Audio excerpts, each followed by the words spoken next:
जय हिंद। स्वागत है आपका। इस वीडियो में देखेंगे क्लास 10th साइंस का बहुत इंपॉर्टेंट क्वेश्चन। ये 2017 में पूछा गया सेकंड पाली का क्वेश्चन है, काफ़ी इंपॉर्टेंट है। आइए शुरू करते हैं इस वीडियो को, देखते हैं पहले क्वेश्चन को। तो आपके सामने पहला क्वेश्चन कह रहा है, ठीक है, ध्यान से कह रहा है, प्रकाश की किरणें गमन करती हैं। तो प्रकाश की किरणें कैसे गमन करती हैं? तो ऑप्शन के सामने है। ऑप्शन ए कह रहा है, ऑप्शन ए कह रहा है सीधी रेखा में, ऑप्शन बी कह रहा है टेढ़ी रेखा में, ऑप्शन सी कह रहा है किसी भी दिशा में, ऑप्शन डी कह रहा है इनमें से कोई नहीं। तो इसका राइट आंसर क्या होगा? अगर आपको आंसर पता है तो अपना आप आंसर कमेंट बॉक्स में लिख के भेज सकते हैं, ठीक है। तो इसका राइट आंसर है बिल्कुल, वो है ऑप्शन ए, ठीक है। तो कैसे गमन करती है प्रकाश किरणें, सनलाइट्स? तो वो सीधी रेखा में, ठीक है। चलते हैं क्वेश्चन नंबर हम सेकंड पे। कह रहा है क्वेश्चन नंबर सेकंड कि हजामत के लिए किस दर्पण का उपयोग होता है, ठीक है। जो सैलून होता है वहाँ पे जो हजामत किया जाता है, वहाँ पे किस दर्पण का यूज किया जाता है वहाँ पे, बताइए। तो आपके सामने ऑप्शन से चार। ऑप्शन से कह रहा है कि अवतल दर्पण, ऑप्शन बी कह रहा है उत्तल दर्पण, ऑप्शन सी कह रहा है समतल दर्पण, ऑप्शन डी कह रहा है इनमें से कोई नहीं। तो आपका आंसर क्या होगा? तो इसका बिल्कुल राइट आंसर है, वो है ऑप्शन ए, ठीक है, अवतल दर्पण। तो हजामती दर्पण के रूप में अवतल या कॉनकेव मिरर का उपयोग किया जाता है, ठीक है। चलते हैं क्वेश्चन नंबर हम 3 पे। कह रहा है कि सर्च लाइट सर्च लाइट का परावर्तक पृष्ठ कैसा होता है, ठीक है। जो सर्च लाइट होता है उसका परावर्तक सतह कैसा होता है, बताइए। तो आपके सामने ऑप्शन है। ऑप्शन ए कह रहा है कि उत्तल, ऑप्शन बी कह रहा है कि अवतल, ऑप्शन सी कह रहा है समतल, और ऑप्शन डी कह रहा है इनमें से कोई नहीं। तो इसका भी राइट आंसर हो जाएगा ऑप्शन बी, अवतल हो जाएगा, ठीक है। कैसा होता है सर्च लाइट का? तो परावर्तक पृष्ठ तो अवतल होता है, कॉनकेव होता है। चलते हैं क्वेश्चन नंबर हम 4 पे। तो आपके सामने क्वेश्चन नंबर 4 कह रहा है, कह रहा है कि निम्नलिखित में से किसका उपयोग खाना बनाने वाले ईंधन में नहीं होता है? तो बताना है आपको, निम्नलिखित में से किसका उपयोग खाना बनाने वाले ईंधन में नहीं होता है, ठीक है। तो बताइए इसका आंसर क्या हो जाएगा? आपके सामने ऑप्शन है। ऑप्शन ए कह रहा है कि सीएनजी, ऑप्शन बी कह रहा है एलपीजी, ऑप्शन सी कह रहा है बायोगैस, ऑप्शन डी कह रहा है कोयला। इसका आंसर क्या होगा बताइए। तो फ्रेंड्स इसका राइट आंसर हो जाएगा ऑप्शन ए, ठीक है। क्या हो जाएगा? सीएनजी का। इसका उपयोग अक्सर आप देखे होंगे जो वाहन होते हैं उनमें होता है, ठीक है। और जो यहाँ पे देखेंगे एलपीजी, बायोगैस और कोयला का उपयोग क्या होता है? घरों में, रसोई घर में खाना बनाने वाले ईंधन के रूप में किया जाता है। सीएनजी का उपयोग नहीं होता है उसमें। चलते क्वेश्चन नंबर हम 5 को। कह रहा है 5 नंबर क्वेश्चन, डायनेमो। जो डायनेमो होता है इसको बोलते हैं जनित्र, या फिर बोलते हैं उसको जनरेटर इंग्लिश में। कह रहा है कि डायनेमो यांत्रिक ऊर्जा को किस ऊर्जा में परिवर्तित करता है? जो डायनेमो होता है वो यांत्रिक ऊर्जा को किस ऊर्जा में बदलता है, किस ऊर्जा में परिणत करता है? तो इसका आंसर आपके सामने ऑप्शन चार है। ऑप्शन ए कह रहा है ध्वनि ऊर्जा में, ऑप्शन बी कह रहा है विद्युत ऊर्जा में, ऑप्शन सी कह रहा है सौर ऊर्जा में, ऑप्शन डी कह रहा है इनमें से कोई नहीं। तो इसका बिल्कुल राइट आंसर फ्रेंड्स वो है ऑप्शन बी है, ठीक है। वो यांत्रिक ऊर्जा को किस में बदलेगा? तो विद्युत ऊर्जा में बदलता है। कौन? डायनेमो।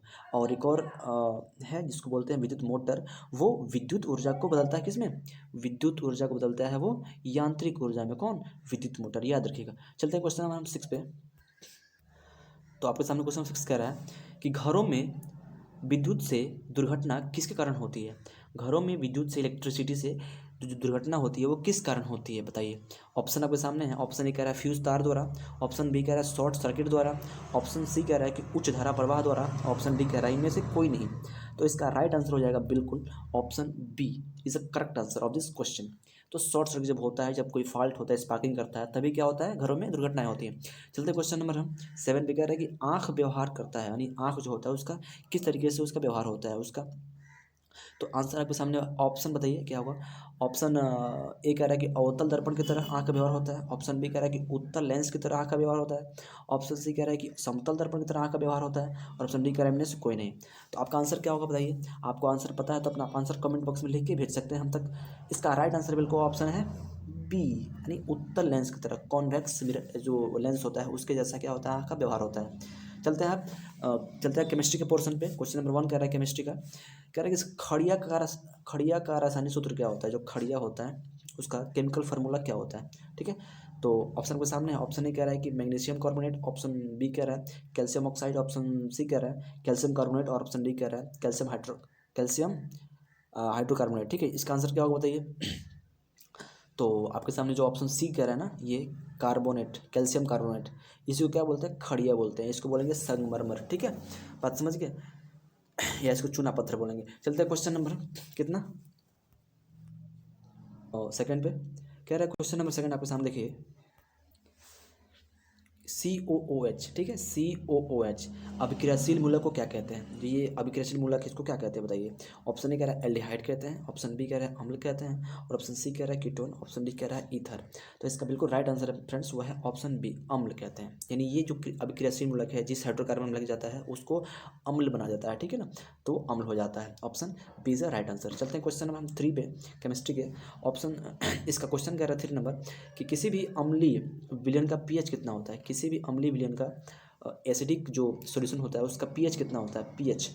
तो ऑप्शन आपके सामने है। ऑप्शन ए कह रहा है कि 7 के बराबर, ऑप्शन बी कह रहा है 7 से अधिक, ऑप्शन सी कह रहा है 7 से कम, और ऑप्शन डी कह रहा है इनमें से कोई नहीं। तो इसका बिल्कुल राइट आंसर है फ्रेंड्स, जो अम्ल होता है ना वो 7 से कम होता है। आंसर हमारा सी है, बिल्कुल राइट आंसर, ठीक है, करेक्ट है।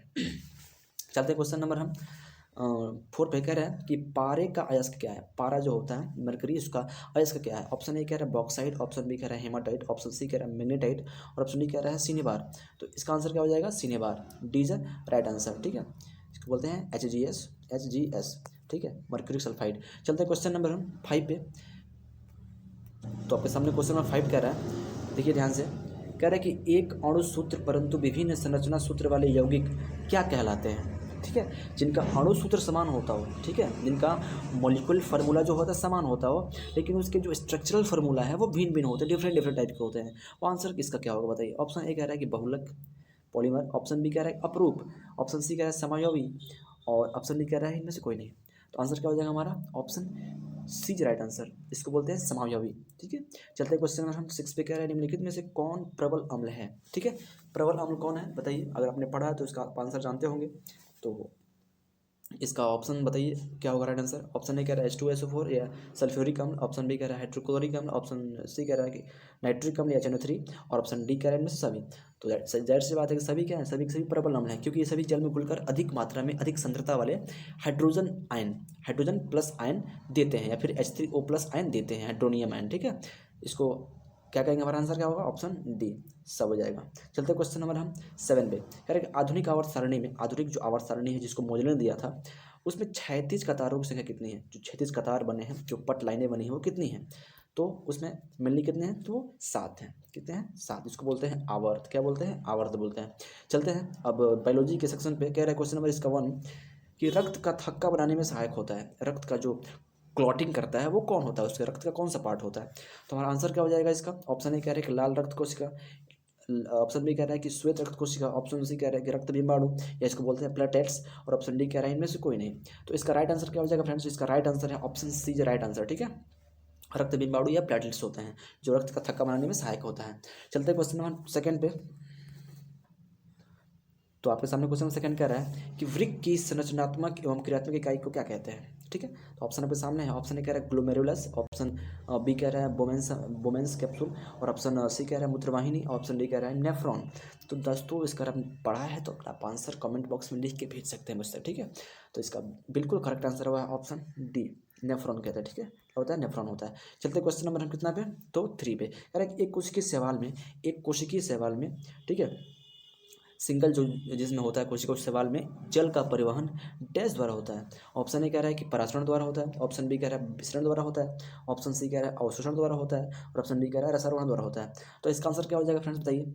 इसका बिल्कुल राइट आंसर ऑप्शन बी है, इसका होता है विसरण द्वारा होता है, ठीक है। चलते क्वेश्चन नंबर हम 4 पे, कह रहा है कि मस्तिष्क उत्तरदायी है, जो ब्रेन होता है वो किस काम के लिए उत्तरदायी है? तो यहाँ पे जो दिए गए हैं कुछ ऑप्शंस में है। ऑप्शन ए कह रहा है सोचने के लिए, ऑप्शन बी कह रहा है हृदय स्पंदन के लिए, मैंने हार्ट बीटिंग के लिए होता है ना, दिल धड़कता है, और ऑप्शन सी कह रहा है कि शारीरिक संतुलन के लिए या बॉडी बैलेंस के लिए। तो आपके सामने 3 ऑप्शन हमने पढ़ दिए। ऑप्शन डी कह रहा है इनमें से सभी। तो आंसर क्या हो जाएगा हमारा? ऑप्शन डी, यानी सभी जितने भी काम होते हैं ये सब सोचने के लिए, हार्ट बीटिंग के लिए, शारीरिक संतुलन के लिए, सब क्या होता है? सब ब्रेन से कंट्रोल होते हैं, ठीक है, ब्रेन से हमारे मस्तिष्क द्वारा नियंत्रित होते हैं। तो आंसर क्या हो जाएगा? Option D is right answer. चलते हैं क्वेश्चन नंबर हम 5 पे, कह रहा है परागकोश में होता है, जो परागकोश में क्या होता है? ठीक है, तो ऑप्शन ए कह रहा है कि पंखुड़ी, ऑप्शन बी कह रहा है बीजाणु, और ऑप्शन डी कह रहा है अंडप, ऑप्शन डी कह रहा है परागकण। तो इसका बिल्कुल right answer friends option D, परागकण होता है, पोलन ग्रेन्स होते हैं, ठीक है। चलते हैं क्वेश्चन नंबर हम 6 पे, कह रहा है एक वयस्क मनुष्य के कितने दांत होते हैं? एक वयस्क मनुष्य के कितने दांत होते हैं? तो ऑप्शन ए कह रहा है 28, ऑप्शन बी कह रहा है 30, ऑप्शन सी कह रहा है 32, और ऑप्शन डी कह रहा है 34। तो इस क्वेश्चन राइट का सबसे राइट आंसर है क्या हो जाएगा? ऑप्शन वो सी हो जाएगा। ठीक है, इस क्वेश्चन का जो बिल्कुल करेक्ट आंसर हो जाएगा option C is right answer. तो फ्रेंड्स ये वीडियो कैसा लगा आपको, इसमें बस इतना ही है। आई होप कि आप सब इन सभी क्वेश्चंस का अच्छा से सॉल्यूशन उसको आंसर दिए होंगे, खुद सोचे होंगे। तो बताइए आपका कितना आंसर सही हुआ कमेंट बॉक्स में। और आपको वीडियो अच्छा लगा हो तो प्लीज़ वीडियो को लाइक कर दीजिएगा, इसको शेयर करिएगा। और आप वीडियो पर नए हैं, चैनल पर नए हैं तो सब्सक्राइब कर लीजिएगा, बेल घंटी प्रेस कर लीजिएगा। मिलते हैं फिर नेक्स्ट वीडियो, तब तक के लिए धन्यवाद, थैंक यू वेरी मच, जय हिंद, जय भारत।